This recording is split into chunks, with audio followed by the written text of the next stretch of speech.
Thank you very much. I must warn you that this subject, I usually get very keyed in on, the whole question of entrepreneurship. I will try to be as brief as possible, but I feel very passionate about this subject, and it certainly reflects the passion within the government as we relate to growing entrepreneurs in Barbados. Master of Ceremonies, Charge of Affairs, U.S. Embassy, Mr. Brent Hart, USAID Representative, Mr. James Goggin, President of the Chamber of Commerce, Mr. Anderson Armstrong, Executive Director of the Chamber of Commerce, Ms. Lisa Gale, Chairman of the Executive Council of the Barbados Youth Development Trust, Mr. Gregory Hazard, Director, Barbados Youth Development Business Trust, Mrs. Marcia Brendan, members of the media, entrepreneurs, particularly the males. I'm very happy that we have decided to focus on the males. I wasn't aware that we did the females last year, but it was going to raise a question, but certainly we are dealing with the males this year. And I do see females in the audience, so that means that we have to recognize the very vital union, because in many male entrepreneurial enterprises, they can't do it without the females. Correct?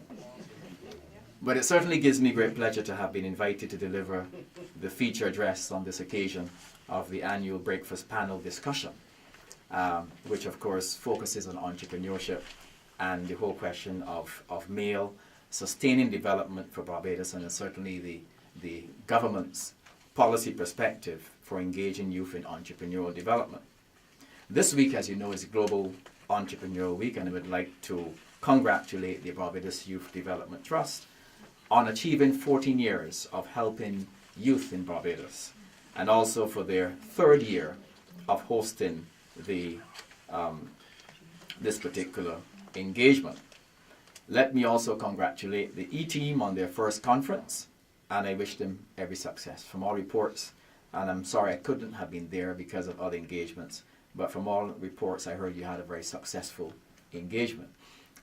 Good stimulating thought, and of course I always say that amid good stimulating thought must be a very good implementation plan.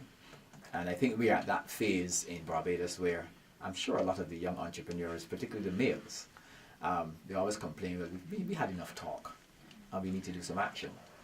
Of course, I always say to them that to get to the action part, it is not only the role of the government and certainly the key players, the Barbados Youth Development Trust and so on, but we have to see that passion coming from you as well. And one of the things that I would like certainly to ignite in entrepreneurs, particularly our males, is that we need to broaden our focus in terms of entrepreneurship. I feel oftentimes what we do is that we focus only on a few things. Brent mentioned the whole question of sports. My ministry is a typical example where I deal with family, culture. The late Prime Minister made sure that I got some additional work before he decided to move on to better things in the whole question of culture. But we have culture, we have youth, we have family, we have sport. How many young entrepreneurs in Barbados are engaged in sport in the sense of seeing it as an area of business? How many? Anybody here? Oh, we have one. Now, yesterday I launched the National Independence Euro Tennis Championship in Barbados.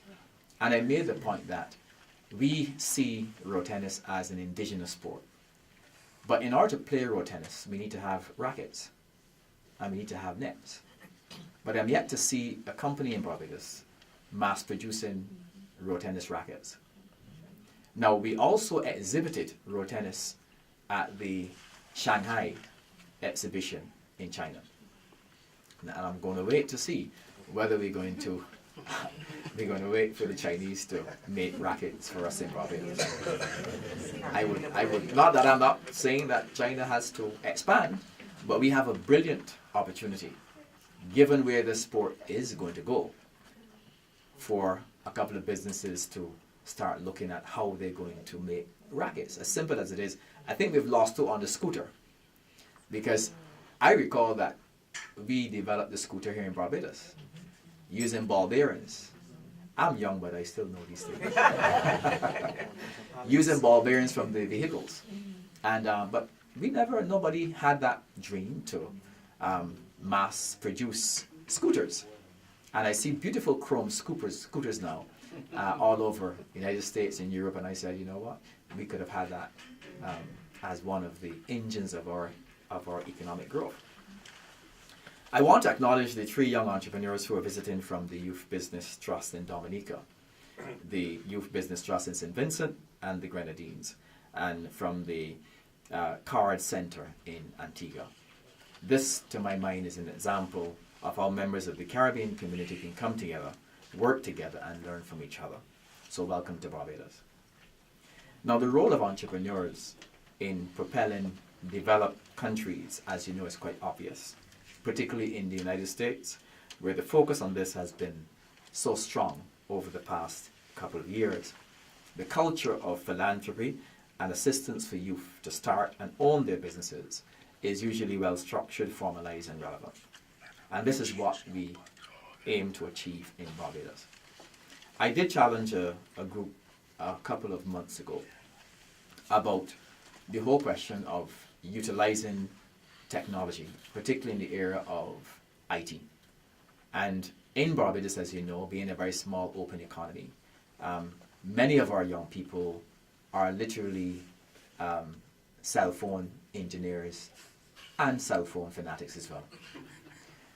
And I marvel at the idea that a 10-year-old child, or even younger than 10, can pick up the latest gadgetry, particularly cell phone, the most complicated instrument, and activate it without a manual. Yeah? And I think about it and I said, you know what, this is some innate knowledge that we have not thought about in terms of where do we take that kind of knowledge and so on. How do we translate it into an entrepreneurial activity? The reality is that we spent a lot of time being the receivers of technology. And we have a mindset that our size prevent us from being innovators.